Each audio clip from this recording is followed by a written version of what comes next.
¿Qué sucede en el país? Tendencias del acontecer nacional en Análisis Situacional. Bienvenidos a Análisis Situacional. Recuerde, no basta con estar informado, es necesario un análisis de la situación, un análisis a fondo, libre, independiente, plural, inteligente, acerca de lo que está ocurriendo y de las tendencias. Hoy nos acompaña Luigi Picella, licenciado en Administración, egresado de la Universidad Simón Rodríguez. Inicia su carrera profesional en la firma KPMG, luego en el Grupo Cisneros. En 1988 funda la marca de calzados New Beer. Picella ostenta una amplia trayectoria muy productiva en el ámbito gremial. En el año 1991 fue electo presidente de la Asociación Nacional de la Pequeña y Mediana Industria del Calzado, primer vicepresidente de la Cámara Venezolana de la Industria del Calzado y Componentes. Entre el año 2013 y 2021 preside CABECAL, la Cámara Venezolana del Calzado. Fue director de Conindustria y luego subpresidente. Fue reelecto también en la presidencia de Conindustria. Actualmente es integrante de la Comisión Presidencial para la Evaluación y Clasificación de Activos Públicos. Bienvenido, Luigi. Gracias, Oscar. Gracias a todos los que nos ven y feliz día para todos. Está muy activo mediáticamente. Sí, bueno, es que ha coincidido. Como parte del gremio en su momento, sí. El gremio empresarial, Conindustria, Fedecámara, y ahora como un empresario que está prestando su experiencia, sus conocimientos en el ámbito público. Tal cual, bueno, y en esta etapa muy importante, como es la clasificación, analizar todos los activos, determinar de ellos cuál es prioritario, cuál se constituye.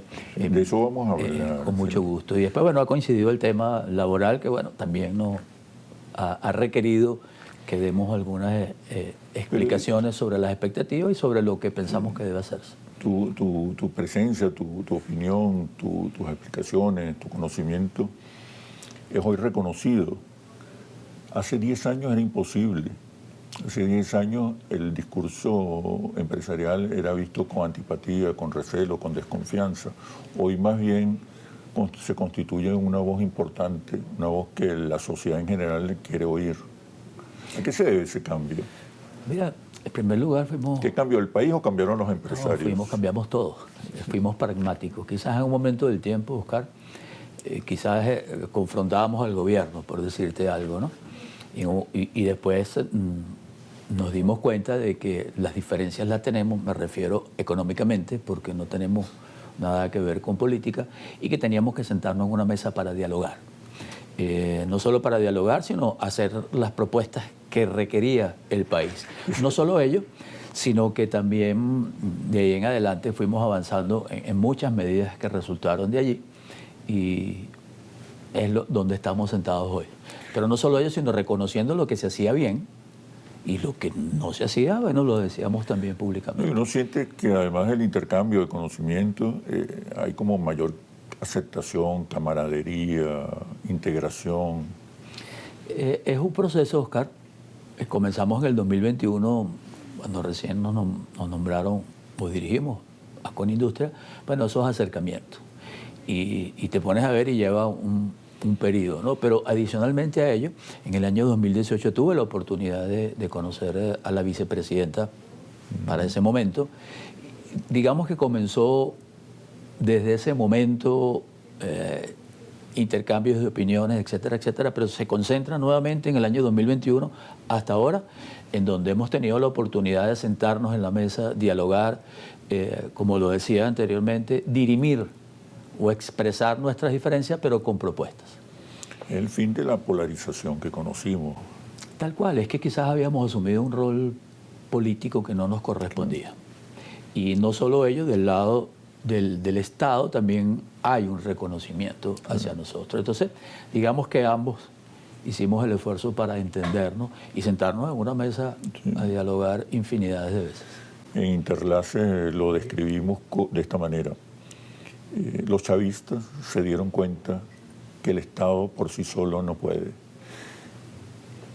Y los opositores se dieron cuenta que la empresa privada por sí sola tampoco puede ni debe.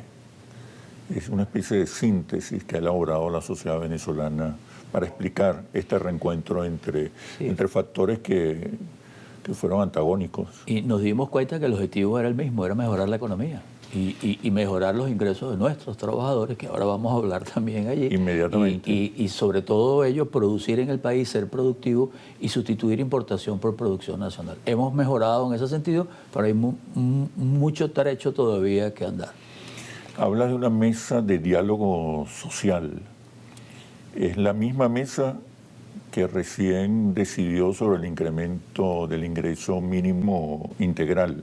¿Qué tomaron en cuenta para decidir este monto, este nuevo ingreso mínimo integral? Se tomaron en cuenta muchas cosas. Una de ellas... No fue fácil, me imagino. No es para nada fácil. En primer lugar, estaban sentados los sindicatos. Claro. En segundo lugar, los empresarios.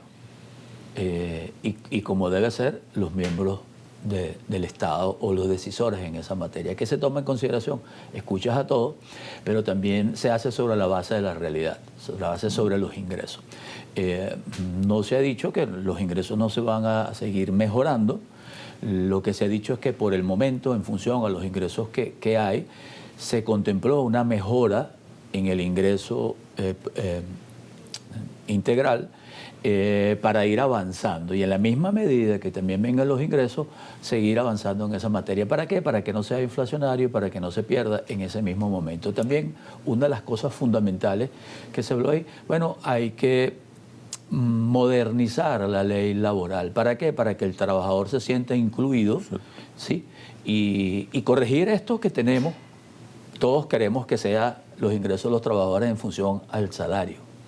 Y no a nivel de bonificaciones. Las bonificaciones están para tú incentivar más a un trabajador en caso de productividad puntuales, pero sí, también lo que queremos es que sea sobre la base del salario y que se cuente también, el trabajador cuente con unas prestaciones sociales que a su retiro les garantice un ahorro, pero sobre la base de la realidad. Es por ello que uno de los puntos fundamentales es comenzar a escribir para que esta ley laboral se modifique. No estamos hablando de eliminar las prestaciones sociales. Lo que se está hablando es de reformar, cambiar el cálculo de las prestaciones sociales, porque así como está, y posiblemente si me das la oportunidad en el próximo segmento, quiero redondear el por qué no es factible hacerlo como está, pero eso es lo que se trata.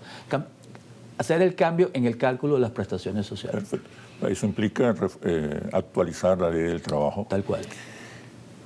¿Por qué este aumento, este incremento del ingreso familiar, del ingreso del venezolano, no va a ser inflacionario? Si una de las quejas más frecuentes de los venezolanos es que los precios están aumentando todos los días. ¿Qué crees, Luigi? En primer lugar, respondiendo a tu pregunta y antes de irnos al bloque de comerciales, nuestro gran tema en Venezuela es ir cediendo el tema inflacionario. O sea, la inflación es el primer problema que nosotros tenemos porque desmejora tu poder adquisitivo. Los productos suben más de lo que suben tus sueldos. ¿Quién lo ocasiona? El déficit fiscal. ¿Qué es el déficit fiscal? Bueno, es cuando el Estado gasta más de sus ingresos y tiene que financiarse con el Banco Central. Cuando inyectas ese dinero que no está sustentado sobre la producción o sobre los ingresos del Estado, ocasionas inflación. En este caso en particular, también ¿por qué hubo inflación? Bueno, aparte del déficit fiscal, tuvimos un tema de un bloqueo naval durante 40 días que no permitió la exportación de petróleo y evidentemente que nuestro principal ingreso, que es la fuente de divisas, es el petróleo. Bueno, tuvimos 40 días que esos ingresos no llegaron. ¿Qué ocasionó esto también? Un diferencial cambiario, Oscar, que pasó del 100%. Es decir, la tasa del Banco Central difería del otro dólar que se vende más arriba en un 100%. Hoy está alrededor de un 30%. Ha disminuido mucho, pero todavía es muy alta. ¿Y qué ocasiona esto? Nuestros ingresos se pagan a BCB, pero los precios se están marcando más altos. Ahí hay un deterioro en el poder adquisitivo. El primer logro que tenemos que hacer es que esto se equipare. Ahí, por lo menos, no vas a tener ese problema porque los ingresos nuestros están indexados. ¿Cómo equilibrar la economía? En primer lugar, con ingresos. Tienen que llegar más ingresos. En segundo Eso lugar, quiere decir aumentar las exportaciones. aumentar las exportaciones por un lado, pero también hay otras que se complementan, produciendo más en el país y no importando. En tercer lugar, los precios del petróleo se aumentan, te benefician. Cuarto lugar, si aumentas la producción también, que atraer inversionistas que traigan dinero fresco muchísimo ayuda, porque te traen no solo capital de trabajo, sino tecnología, con la flexibilización de las sanciones en primera instancia también. Fíjate que ya el Banco Central dentro de poco va a poder recibir los ingresos directamente y va a poder trabajar mejor en el caso del intercambio o la oferta de divisa. Después ha habido un paso fundamental con el tema de los multilaterales o el Fondo Monetario Internacional, que tenemos un derecho de giro que todos los países miembros lo usaron en pandemia y era para fortalecer las reservas y utilizarlo. Nosotros no lo tuvimos porque no había un reconocimiento hacia el gobierno.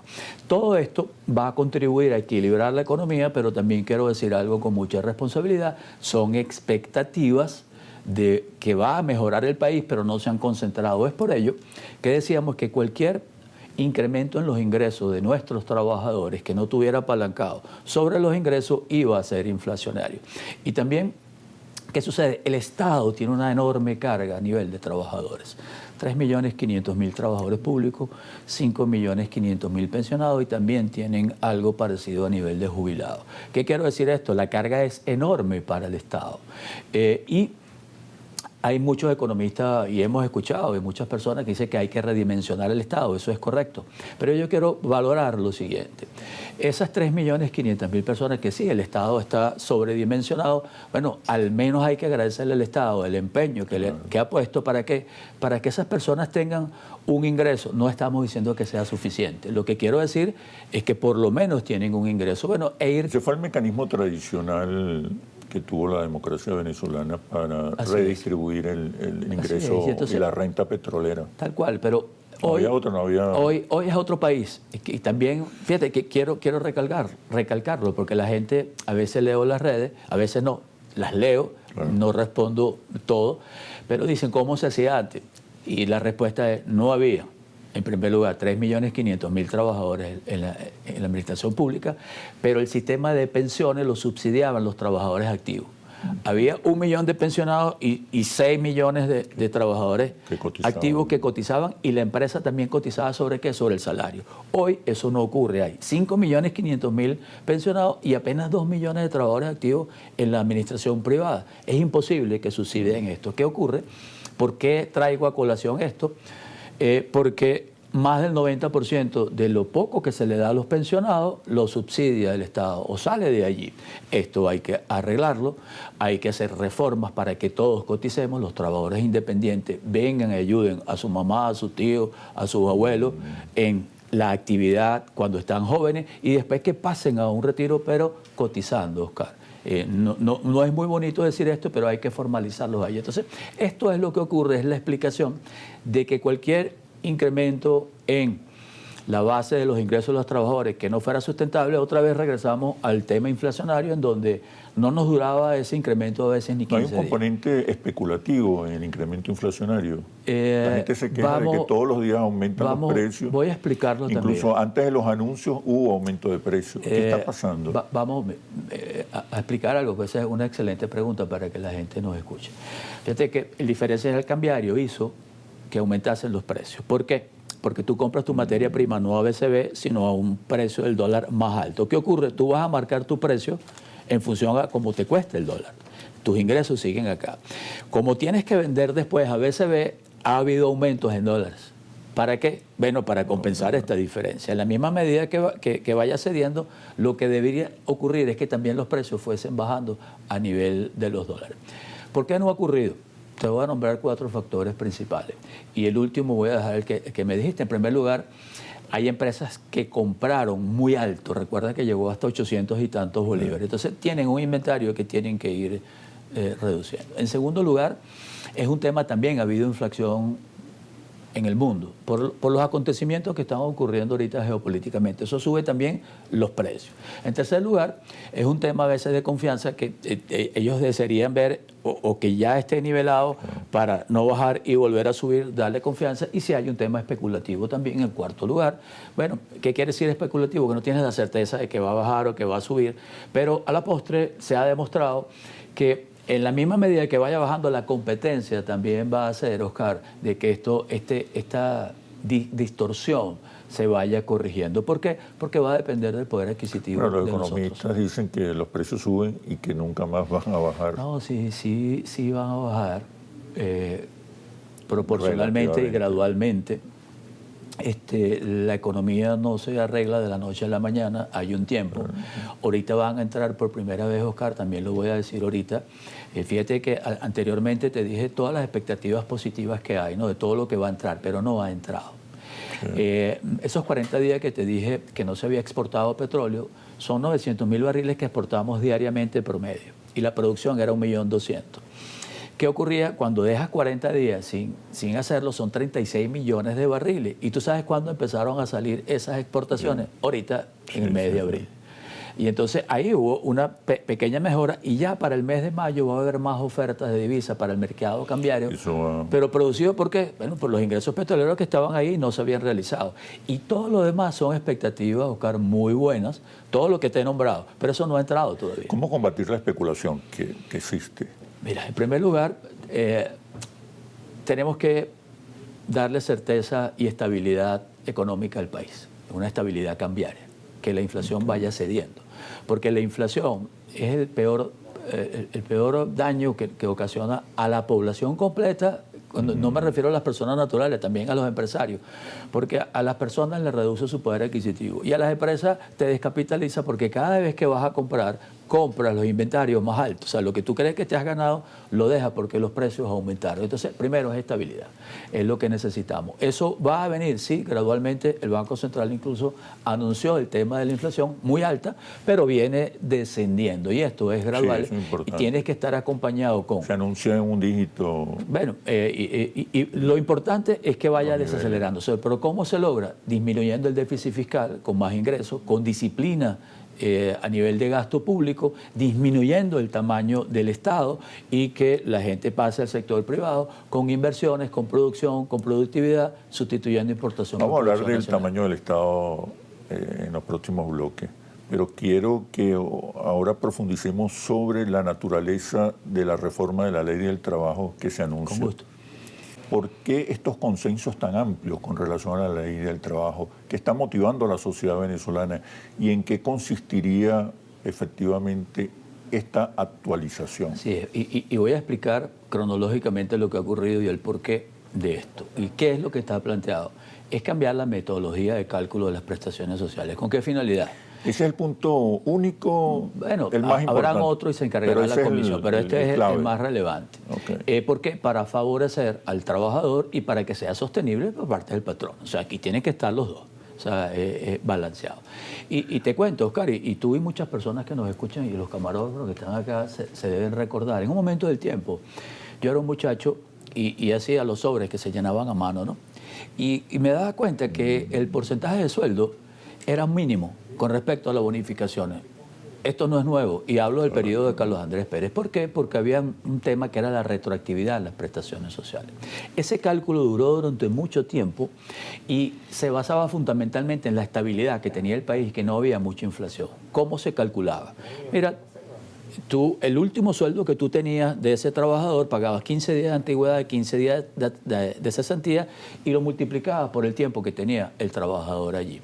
Como los incrementos de sueldo no eran enormes porque había estabilidad, yo recuerdo que un aumento a veces del 10% era porque tú ascendías, o 20% en función al ascenso que tú tenías, pero eso estaba balanceado. Y era sostenible básicamente por eso, porque tenías que hacer un cálculo cada año para ver cómo repercutía en prestaciones sociales, porque lo hacía sobre el nuevo salario.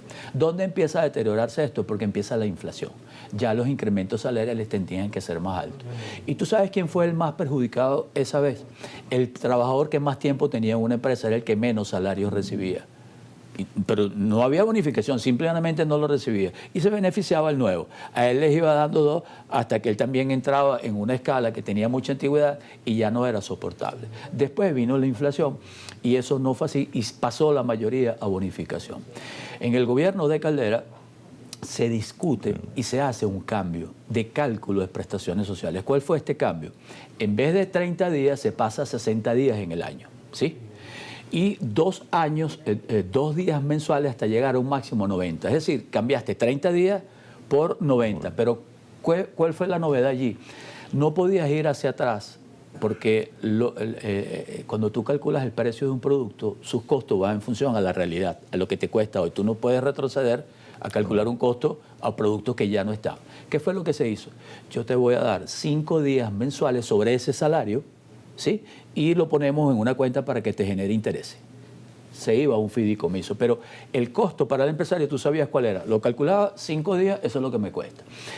Y así sucesivamente rodamos durante mucho tiempo. Cuando viene también la época hiperinflacionaria, lo que tenías en ese fondo se perdió, se lo tragó la inflación. Pero ese momento funcionó. Posteriormente, en el gobierno del presidente Chávez se regresa nuevamente, Oscar, a la retroactividad. ¿Qué quiere decir esto, Oscar? Que otra vez vuelves y tienes los 30 días, el último salario que hay, tienes que indexarlo y lo llevas a los 30 días anteriores, a 30 días por año. Si tienes 10 años, el último salario va para atrás. Es complicado, no solo si hay aumentos, Oscar, y eso es lo que quiero decirle a los muchachos acá.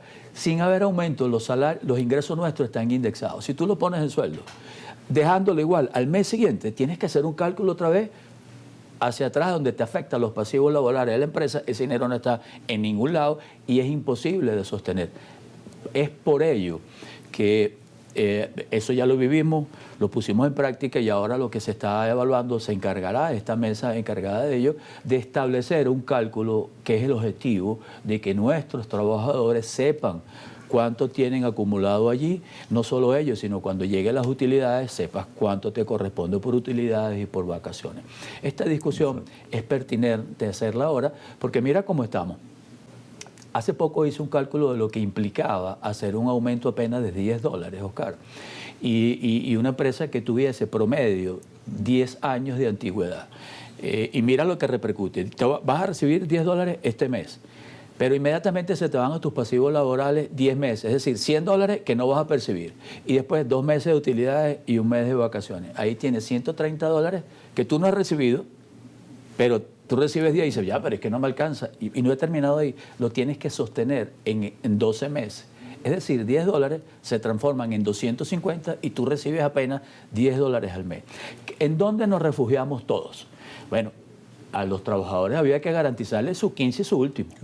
Y entonces bueno, vamos a hacer algo. El tema de las prestaciones álgidos es imposible darlo. Y si lo diera, mira el efecto que te va a traer $10 y representa 250. Nos refugiamos en bonificaciones indexadas. Es bueno decirlo porque a veces se nos olvida. Este ingreso mínimo integral también está indexado. No solo ello, ABCB, es ahí donde tenemos que corregir este diferencial cambiario. ¿Es suficiente? No es suficiente. ¿Y te resuelve el problema? No, estamos, como quien dice, sustentando, mejorando los ingresos de nuestros trabajadores. ¿Para qué? Bueno, mientras tanto vamos a discutir, que haya consenso, discutir esta nueva ley, que nos identifiquemos todos, pero ir resolviendo progresivamente esto. ¿Hay alguna propuesta en particular sobre el tema de las prestaciones, sobre la que se esté discutiendo ya? No quisiera adelantar nada porque... Pero sí hay. Pero sí hay, y no solo ello. Te puse el ejemplo de cómo estábamos antes, que tú pagabas 5 días mensuales, que por 12 son los 60, más 2 meses que te iban aumentando al año para llegar a un máximo de 90 días y que todos nos sintamos satisfechos con ello. A veces se piensa que el empresario, por ejemplo, no quiere o no le gusta aumentarle a sus trabajadores, es que todo va en función de la sostenibilidad de la empresa. Aquí de qué se trata, de que todos aportemos un grano de arena. ¿En qué sentido? De que el trabajador sea todos los meses y cada año mejor a sí mismo, que él mejore, que él aporte y que haya muchas empresas que en un momento determinado, si tú te sientes que tus ingresos no han sido compensados de acuerdo a lo que tú te satisfaga, tú tengas la oportunidad de ir a otras empresas para seguir aumentando. Y de igual manera, ¿qué quiero decir con esto? hay que redimensionar el Estado porque esta carga no se puede pagar. Y concluyo el ejemplo que puse de los $10, Oscar. Si lo llevas al Estado, solamente al Estado, bueno, tendrías que multiplicar esos $250 por los 3.500.000 trabajadores, eso daría $880 millones en un año. Pero también a los pensionados, si le aumentase los mismos $10, para ellos eran $55 millones mensuales y 660 millones al año. Cuando lo sumas, $10 en salario implicaban 1.500 millones de dólares para la administración pública. Sí, y muchos escuchaban, vamos a empezar con 100. Mira, la cuenta es muy sencilla. 1.500 son 10. Si lo subes a 100, son 15.000 millones de dólares. Mira, el ingreso completo del CENIA del año pasado fueron 10.000 millones de dólares. ¿Qué quiero decir con esto? Tenemos que ser responsables. No estamos diciendo, bajo ninguna circunstancia, de que los ingresos nuestros, me incluyo como trabajador también, porque tengo 2 cachuchas, también dependo de un ingreso del Estado, pero también de la utilidad que da la empresa, para que más de uno diga, es que tú vives con lo que te da la pensión, porque soy pensionado. No, tengo varios trabajos. ¿Te están pagando la pensión? Sí, son $70. ¿Y ahora van a ser? Eran 50 y ya están en 70. ¿Suficiente? No, pero ¿de dónde venimos? Ahí es donde yo quiero hablar. Y entonces, pues, sí, evidentemente tengo varios trabajos, pero quiero dejar algo claro. Yo vengo de los Magallanes de Catia, vengo de educarme en una escuela pública. Tuve la oportunidad, Oscar, no solo de prepararme, sino también de ser emprendedor. Tú leías ahí en mi currículum, yo comencé trabajando para una firma. Después, con el grupo más grande que tenía acá, emprendí un negocio. ¿Qué quiero yo para mi país, para mis hijos y mis nietos, con el favor de Dios? Que tengan la misma oportunidad que tuve yo en hacer lo que yo hice. Entonces, lo que me vayan a contar, o lo que me vayan a decir, lo que me vayan a criticar, yo pasé por todo eso. Yo pasé desde muchacho el no poder tener una bicicleta nueva, pero el país me dio la oportunidad de ir progresando. Hablando de los empresarios, si mañana se derogaran, cesaran todas las medidas coercitivas unilaterales, que está más que demostrado que ha sido un freno para el desarrollo y ha afectado la calidad de vida de los venezolanos dramáticamente. Si mañana se levantaran las medidas coercitivas, el sector industrial tiene hoy la capacidad para responder a condiciones más favorables. Luigi Picella, dirigente gremial, empresario, nos responde. Sí, te lo voy a responder con un ejemplo. En el año 2021, Oscar, la industria operaba un 19% de su capacidad instalada. Y la remuneración promedio de sus trabajadores a nivel de operadores era $78. En el año 2000, para el cierre del 2025, llegamos a un 50%, exactamente 52% de utilización en la capacidad instalada. La remuneración promedio de nuestros trabajadores entre 250 y 270. No, ese es un promedio. La empresa grande paga más, la mediana un poco menos y la pequeña es siempre la más afectada en todo eso. ¿Qué te estoy respondiendo con esto? A pesar de las sanciones que teníamos, logramos pasar de un 19% a un 52%. Y no siendo competitivos con el resto del mundo, porque alta inflación, como les dije, te afecta cada vez que vas a reponer los inventarios, escaso crédito y costoso, deficiencias a nivel eléctrico, por darte un ejemplo, deficiencias a nivel de combustible en un momento del tiempo, altos tributos comparado con el resto del mundo, y crecimos, Oscar, con todo y las sanciones. ¿A qué crees que se...? Entonces, ahora yo te respondo de la siguiente manera. Con esta flexibilización de las sanciones, una de las cosas que se busca hacer, y es una parte que yo tengo trabajando durante mucho tiempo y me va a corresponder ahora también en esta comisión, es atraer a los inversionistas. ¿Para qué? Para recibir capital de trabajo, que no lo tenemos, porque nos descapitalizamos en el tiempo, para recibir tecnología y para que se hagan las alianzas necesarias a nivel tecnológico. Pero te digo algo, no estamos preparados como empresarios, no para producir, que lo hemos demostrado. Incluso vamos a seguir. Hoy el abastecimiento en un gran alto nivel es producción nacional. El tema es que si ellos vinieran con los capitales de trabajo o la plata que ellos tienen, para decirlo más claro, y con el apalancamiento bancario, nosotros estaríamos en desventaja. ¿Qué es lo que hemos propuesto? Es que esos inversionistas que vengan para acá, que los vamos a atender muy bien, se hagan no solo las inversiones de ellos, sino que sean mixtas. Es decir, que un porcentaje de esas inversiones se vean obligados a que sea un empresario nacional que los acompañe. ¿Para qué? Para nosotros también sentirnos identificados en esto. Recuerden que nosotros los empresarios venezolano, y al igual que el gobierno, hace su esfuerzo en tener 3.500.000 trabajadores públicos. Nosotros en pandemia, Oscar, con nuestras empresas cerradas, las que no éramos prioritarias, mantuvimos el activo principal que para nosotros son sus trabajadores, que no están bien remunerados hoy. Tenemos una deuda con todos ellos. De que tiene que ser gradual. Puse el ejemplo real de $78 a unos 250, 60, 70 promedio. No es suficiente, hay que seguir avanzando, pero es gradual. Todo lo que vayamos a hacer va a venir gradualmente. Yo entiendo que tenemos mucho tiempo, todos, en desventaja, sacrificándonos, no recibiendo una buena remuneración, no obteniendo lo que queremos y lo que queremos hacer.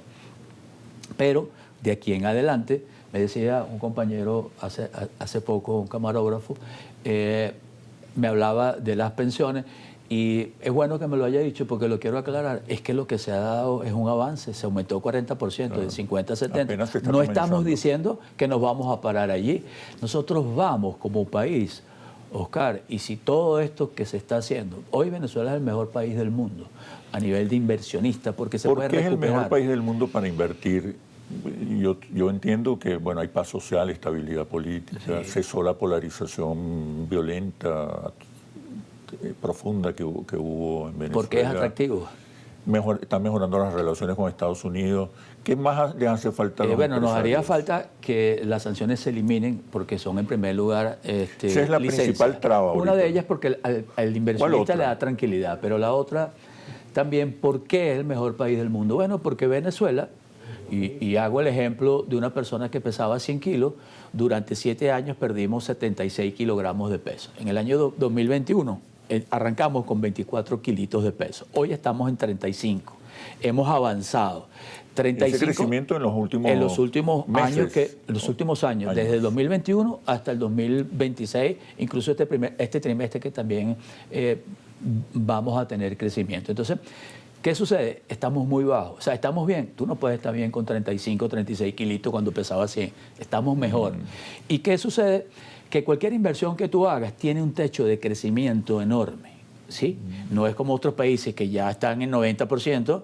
Nosotros estamos apenas en 35 kilitos. Cualquier viento a favor que se dé, nosotros vamos a crecer. Y cuando crecemos, crece el país, crece todo el mundo, porque si no, los trabajadores no los vamos a robar. No sé si me explico. El que le pague mal a un trabajador, habiendo abundancia de empresas y con la economía dinamizada, todos nos ponemos no solo las pilas, es que también aumenta el consumo, aumenta todo ello. Entonces, esa es una de las razones adicional, Oscar, de que en Venezuela es un país bendecido. Aquí hay de todo. Dígame qué sector usted quiere, y voy a excluir petróleo, voy a excluir minería, la tierra, turismo, construcción, hotelería. Mira, Venezuela tiene un potencial enorme que no lo hemos aprovechado, pero también hay que recordar algo. Venezuela todavía es un país rentista. Cualquier cuestión que pase con el petróleo. Y el petróleo seguirá siendo un motor fundamental. Baja, tenemos problemas y se crea el déficit fiscal. Sube, nos mejoramos, pero tiene que ser sostenido en el tiempo. No es un mes que tú vas a honrar todos los beneficios que tiene. Y después de ello, diversificarnos, depender más de los productos importados y producir más en Venezuela. Yo no tengo nada con los productos importados. Lo que quiero es que paguen los impuestos, ¿sí? Claro. Y que no se les subsidie con impuestos. Que participen, y nunca van a participar igual que nosotros, porque en la cadena de producción nosotros dejamos mucho, ellos no. Ellos dejan 2 trabajadores cuando viene el contenedor para descargarlo, a nivel de mano de obra, por decirte algo. Después de ahí, todos los demás impuestos se fueron. Y si todavía los exonero o no le cobro a nivel de impuestos lo que tengo que cobrarle, estamos en situación de desventaja. Mira, formas parte de la Comisión para la Evaluación y Clasificación de Activos Públicos.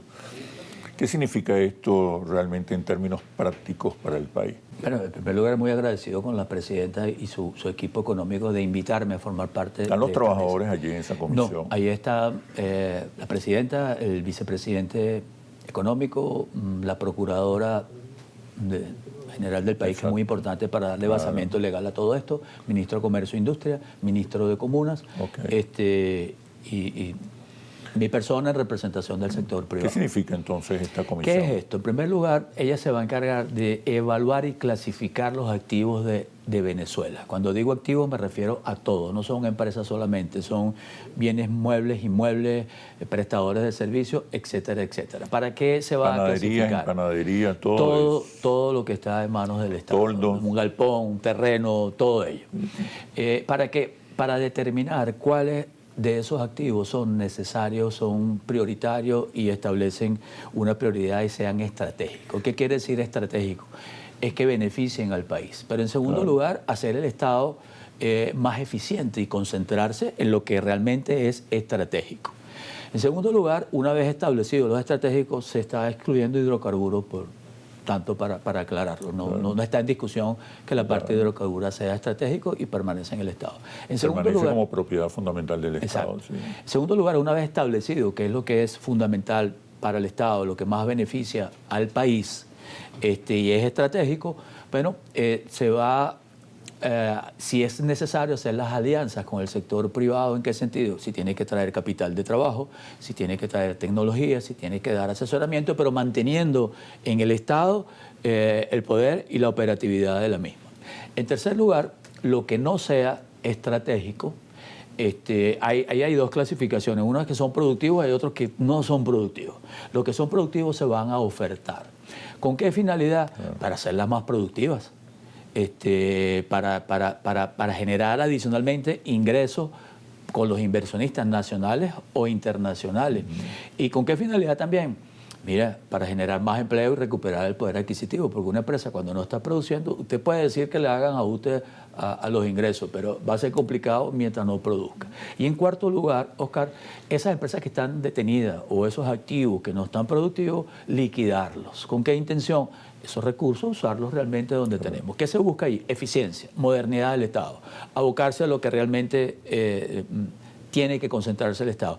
Y después la parte privada se encargará de hacerla más eficiente y más productiva. Y ahí está redimensionando, Oscar, lo que estamos hablando, porque mucha gente dice, el Estado es muy grande, ¿qué hace con 3.500.000 trabajadores? En primer lugar, yo agradezco al Estado que haya hecho el esfuerzo por mantener ello, porque parte de la seguridad que tenemos hoy, que no se habla, es producto de que todos tienen sus churupitos y su trabajo. No estoy diciendo que sea suficiente, pero esa es una de las explicaciones del porqué. Y bueno, haciendo ese pase de esas personas hacia la parte privada, garantizando la estabilidad laboral, vaya disminuyendo el peso del Estado, vayan pasando a la parte privada, vayan mejorando los ingresos y como siempre lo he dicho, el activo más importante que nosotros tenemos es la gente. ¿Cómo evitar que esto se convierta en una especie de remate y liquidación de las propiedades del Estado y por ende de todos los venezolanos? Esa mesa ¿Hasta dónde llega esa se mesa? va a encargar. No, la fase número 2 es después ejecutar lo que ahí se ha dicho y después hacerlo transparente. Es por ello que está la procuradora y se hará todo para que sea transparente. No solo ellos, hay un arduo trabajo, Oscar, en buscar los inversionistas. Yo tengo una cola de gente, dicho en el buen sentido de la palabra, todos los días inversionistas norteamericanos, inversionistas italianos, inversionistas españoles, colombianos, y pare de contar, interesados en esto. ¿Qué es lo que quiero decir? Ese dinero no está acá, ese dinero va a llegar. Hay algunas leyes que tenemos que cambiar todavía, dentro de ellas la que hablamos, la ley laboral, se han cambiado otras. Darle un peso jurídico a todo ello. Eliminar las sanciones porque nos va a dar más certeza a los inversionistas. ¿Y qué te quiero decir con esto? Las expectativas enormes. Es por ello que le digo al compañero, el camarógrafo que está acá, ¿no? Que está preocupado. Poco a poco, no, que se despreocupe. Van a ir mejorando progresivamente los ingresos y fíjense la palabra que estoy usando, progresivo, pero hay que cuidar el tema inflacionario. No hacemos nada con que a la gente le diga a nivel populista, tienes tal o cual aumento, si lo vas a perder porque los ingresos no están. Y por ello tenemos que ser responsables, las condiciones se van a dar. Ahora sintámonos responsables todos, un poquito de lo que es el país. Desde los trabajadores tenemos una cuota de responsabilidad en donde tenemos que ser mejor todos los días, ser más eficientes, contribuir. En el caso de los empresarios, ser más productivos. diversificarnos. En el caso del Estado también, que él sea eficiente y que evidentemente tiene un costo enorme para él, a veces no complacer lo que todos queremos, pero es que tiene que ser muy responsable porque tiene que estar apalancado con un ingreso. Y vamos a avanzar. Hoy estamos apenas en 1.200.000 barriles, las proyecciones son llegar a 1.300.000, pero recuerden de dónde venimos, 3.300.000 barriles. El petróleo define los ingresos del Estado, sí hay que diversificarse, pero hoy tenemos que aterrizar y decir, estamos acá. ¿Vamos a avanzar? Sí, pero sobre una base de la realidad. ¿Cuándo presentan el primer diagnóstico, el primer informe? Mira, ¿Y en qué va a consistir? Esta semana nos estaremos reuniendo. Lo ideal es que una vez que se recopile toda la información, gracias por la pregunta, Oscar, es que no está en manos de un solo ministerio. Hay muchos ministerios que tienen estos activos, hay muchos estados que tienen estos activos. Al principio se está consolidando. Después de ello, hay que hacer, como quien dice, una conciliación de lo que tiene el sector privado y lo que tiene ¿Cuál es la dimensión es enorme, preliminar? Enorme, no está cuantificado porque ahí te puede entrar desde una bodega ¿qué te ha hasta un supermercado. ¿Supermercado? Claro, porque hay muchos. Lo que te quiero decir, en manos del Estado. El Estado se descuidó un poco en ello, ¿no? Y no lo hace con mala intención, lo hizo con una buena intención. Pero ¿qué ocurre? Tiene que concentrarse en lo que realmente es esencial, es fundamental, es prioritario y estratégico. Y lo demás, siempre se ha dicho que quien mucho abarca, poco aprieta. Y entonces no es sencillo estar en tantos ámbitos diferentes. Y el resto, lo que el Estado determine o esa comisión determine que son efectivamente prioritarios y esenciales y estratégicos, bueno, pues ser efectivos en ello, dar no solo respuestas, sino en el caso del que fuere, bueno, también ser eficiente. Excelente. Bueno, Luigi, extraordinario, muy buen análisis situacional. Creo que se aclararon muchas cosas y, bueno, seguimos conversando. Espero verte pronto por aquí. Con mucho gusto. Gracias por escucharnos, gracias por la oportunidad. Y las expectativas son mejor que nunca las que habíamos tenido comparado anteriormente, pero se van a dar gradualmente. Claro, algunos temas importantes como el modelo económico. Sí. El rol del Estado, la dimensión del Estado, porque muchas veces estos procesos de privatización esconden la intención de reducir al Estado al mínimo y no mantenerlo como garante del conflicto o protector de los más débiles. Aquí vamos a hacer el mejor trabajo para quedar identificados todos y hacer un Estado eficiente. Y humano. Sobre todo, y lo han venido demostrando. Productivo y humano. Bueno, muchísimas gracias, Luigi. Gracias. Nos vemos en un próximo análisis situacional por Globovisión, periodismo libre, independiente, responsable y veraz. Hasta pronto.